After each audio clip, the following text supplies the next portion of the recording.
ஆகாஷ்வாணி.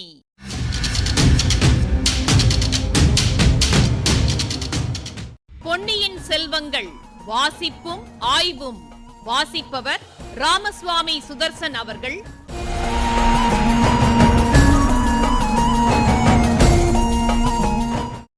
மகாராஜாதிராஜ ராஜகம்பீர ராஜமார்த்தாண்ட ராஜகுலோத்துங்க ராஜகுலதிலக ஈரேழு 14 லோகத்தின் அதிபதி பாரா.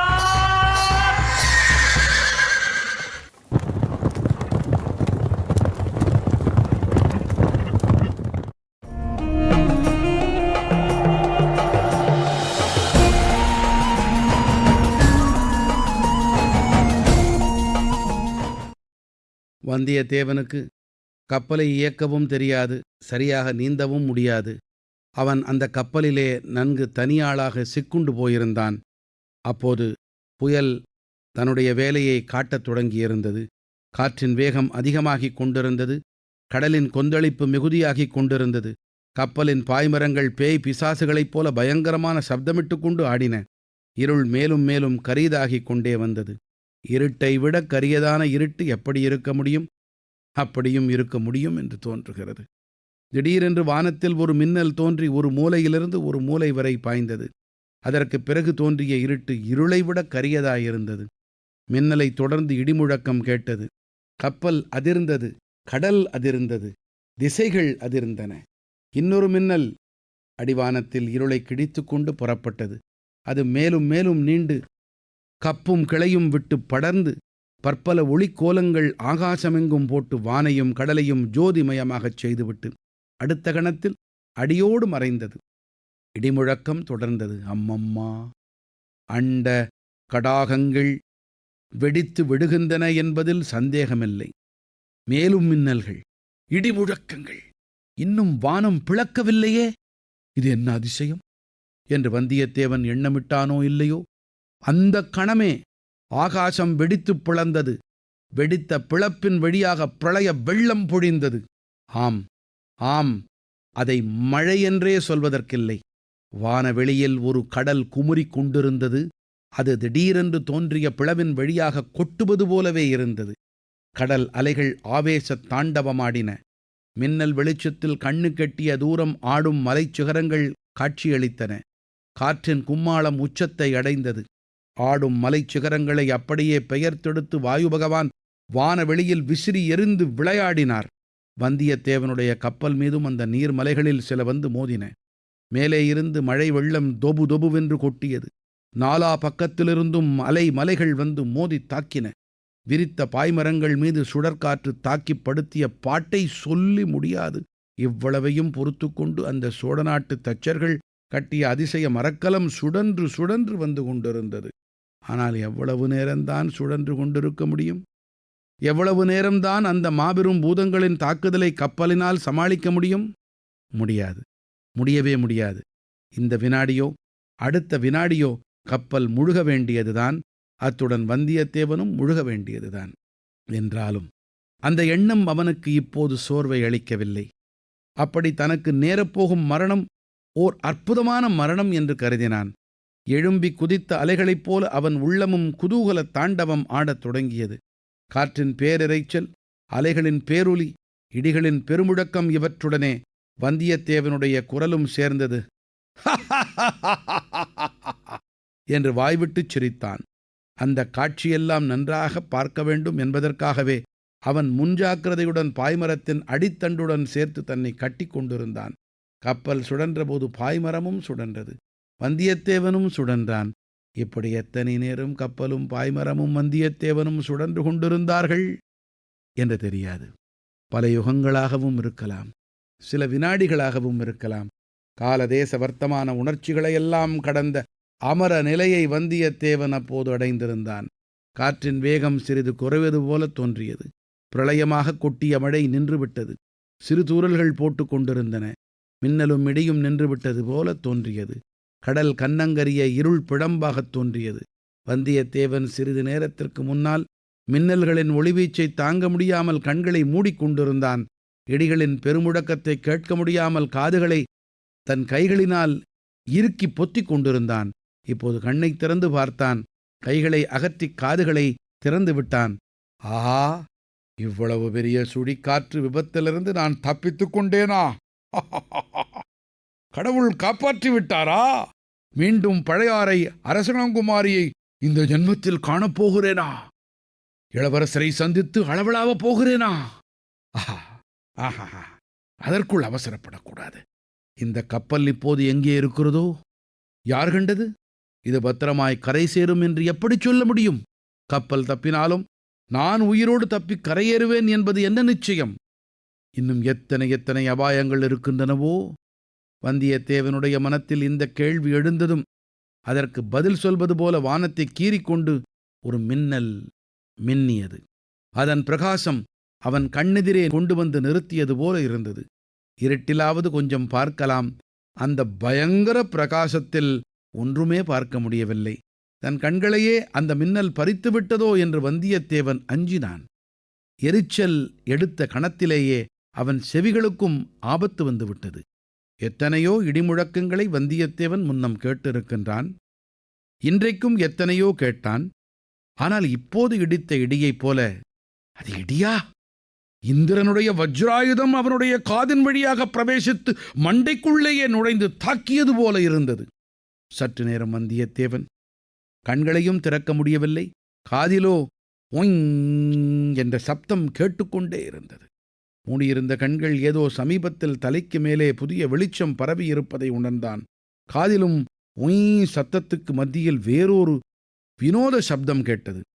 காட்டில் தீப்பற்றி எரியும் போது, மரங்களில் தீப்பிடிக்கும் போது உண்டாகும் சப்தத்தைப் போல தொனித்தது. வந்தியத்தேவன் கண்ணை திறந்து பார்த்தான். அவன் இருந்த கப்பலின் பாய்மரம் உச்சியில் தீப்பற்றி எரிவதைக் கண்டான். ஆஹா, இப்போது புரிகிறது அந்த மின்னல் ஏன் அவ்வளவு பிரகாசமாயிருந்தது, அந்த இடி ஏன் அவ்வளவு சத்தமாக ஒலித்தது என்று இப்போது விளங்குகிறது. அந்த கப்பல் மேலேயோ அல்லது வெகு சமீபத்திலோ இடிவிழுந்திருக்கிறது. அதனால் பாய்மரத்தில் தீப்பிடித்திருக்கிறது. பஞ்சபூதங்களில் 2 பூதங்கள் அந்த சோழ நாட்டு மரக்கலத்தை தாக்கி அழிக்க பார்த்தன.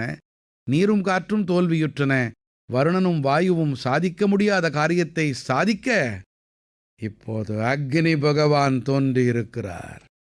இடிவிழுந்ததனால் பாய்மரத்தின் உச்சியில் தீப்பிடித்து எரிவதை பார்த்ததும் இனி அந்த மரக்கலம் தப்பிக்க முடியாது என்று வந்தியத்தேவன் நிச்சயமடைந்தான். எனவே தானும் உயிரோடு தப்பிக்க முடியாது. வந்தியத்தேவனுக்கு அப்போது சிறிது மனக்லேசம் கொஞ்சம் கூட உண்டாகவில்லை. உற்சாகம்தான் மிகுந்தது. கலகலவென்று சிரித்தான். பாய்மரத்தோடு தன்னை கட்டியிருந்த கயிற்றை அவிழ்த்து விட்டான். நடுக்கடலில் தீயில் வெந்து சாக வேண்டியதில்லை அல்லவா? அதை காட்டிலும் குளிர்ந்த நீரில் முழுகி கடலின் அடியில் சென்று அமைதியாக உயிர் விடுவது மேலல்லவா? ஆயுளில் மிச்சமுள்ள சிறிது நேரத்தை வீணாக்க வந்தியத்தேவன் விரும்பவில்லை. தீப்பற்றி எரிந்த கப்பலின் வெளிச்சத்தில் சுற்றுமுற்றும் நன்றாக பார்த்து கொந்தளித்த கடலின் சௌந்தரியத்தை அனுபவிக்க விரும்பினான்.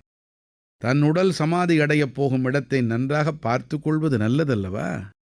இந்த மாதிரி அகால மரணமடைந்தவர்கள் ஆவி உருவத்தில் இறந்த இடத்தைச் சுற்றி வந்து கொண்டிருப்பார்கள் என்று சொல்வார்களே, அந்த மாதிரி தன் ஆவியும் இந்த கடலின் மேலேயே வட்டமிட்டு கொண்டிருக்குமோ? காற்றில் மிதக்குமோ? அலைகளின் மேலே உலாவுமோ? சுழற்காற்று அடிக்கும்போது தன் ஆவியும் சுற்றி சுற்றி வருமோ? ஆஹா! எப்போதாவது ஒரு நாள் இந்த கடலில் அரசளங்குமாரி கப்பல் ஏறி போனாலும் போவாள். கப்பலை ஓட்டும் மாலுமிகள் வந்தியத்தேவன் கப்பலோடு முழுகிய இடம் இதுதான் என்று காட்டுவார்கள். அவளுடைய வேல் விழிகளில் கண்ணீர் துளித்து அவளது முழுமதி முகத்தில் முத்து முத்தாய் சிந்தும். ஆவி வடிவத்திலே அதை அருகிருந்து தான் பார்க்கும்படி நேர்ந்தால் அவளுடைய கண்ணீரை தன்னால் துடைக்க முடியுமா? கப்பல் ஒரு பேரலையின் சிகரத்தின் மேல் ஏறியது. பாய்மர தீவர்த்தி போட்ட வெளிச்சத்தில் சுற்றிலும் வெகு தூரம் தெரிந்தது. கரும் பளிங்கு நிறம் பெற்று திகழ்ந்த கடல் நீரில் பாய்மரத் தீயின் ஒளி விழுந்த இடம் மட்டும் பொன்வெள்ளமாய் திகழ்ந்தது. இந்த அழகின் அற்புதத்தை வந்தியத்தேவன் பார்த்து மகிழ்ந்து முடிவதற்குள் அவனுடைய கண்ணையும் கவனத்தையும் வேறொன்று கவர்ந்தது. சற்று தூரத்தில் அவன் ஒரு மரக்கலத்தை பார்த்தான். அதில் புலிக்கொடி பறக்க கண்டான். கடவுளே, உன் விந்தைகளுக்கு எல்லையே இல்லை போலும். அந்த மரக்கலத்திலே வருகிறவர் இளவரசர் அருள்மொழிவர்மராகத்தான் இருக்க வேண்டும். தன்னை தேடிக்கொண்டுதான் அவர் வருகிறார் என்று அவனுடைய உள்ளுணர்ச்சி கூறியது. இப்பகுதியின் ஆய்வினை வழங்குகிறார் ஐங்கரன் அவர்கள்.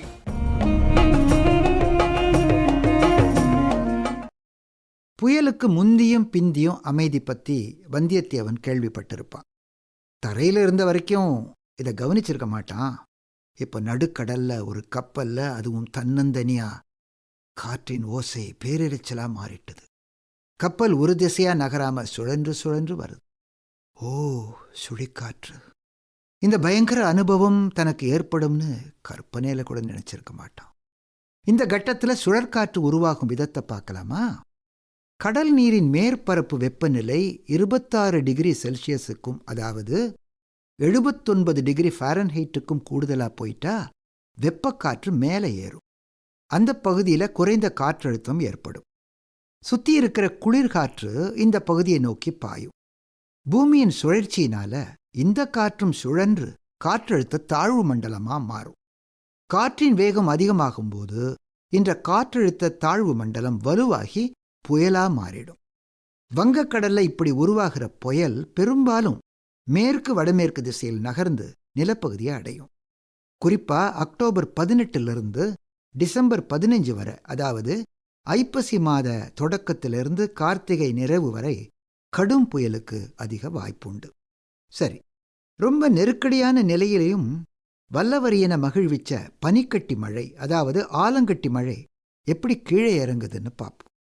இடி மேகங்கள்ல உருவாகிற கடுமையான வெப்ப சலனத்தால நீர்த்துளிகள் ரொம்ப குளிர்ந்த வளிமண்டல அடுக்குக்கு போய் பனிக்கட்டுகளா உறைஞ்சு கீழே விழும். புயல் சூழல்ல இந்த ஆலங்கட்டி மழைய மிக குறுகிய நேர நிகழ்வுன்னு தான் சொல்லணும். நேயர்களே, ஆதிகாலம் தொட்டே மிதவைகளை அமைப்பதில் மக்கள் திறமை பெற்றிருந்தாங்க. சோழர் காலத்துல மரக்கலம் கட்டுறதுல கம்மாளரும் பராமரிக்கிறதுல கம்மியரும் சிறந்து விளங்கினாங்க. கப்பலின் அடிப்பகுதி கடல் நீரை தாங்கும் வலிமை பெற்றிருக்கணும் இல்லையா?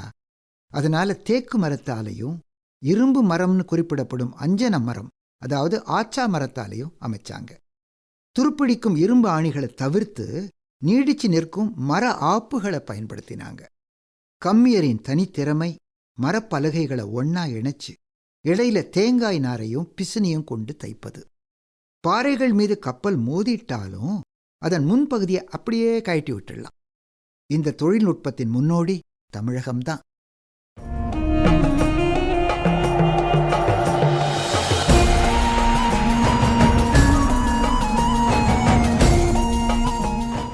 பொன்னியின் செல்வங்கள் வாசிப்பும் ஆய்வும் கேட்டீர்கள். வாசித்தவர் ராமசுவாமி சுதர்சன் அவர்கள். ஆய்வினை வழங்கியவர் ஐங்கரன் அவர்கள். படைப்பு சென்னை வானொலி நிலையம்.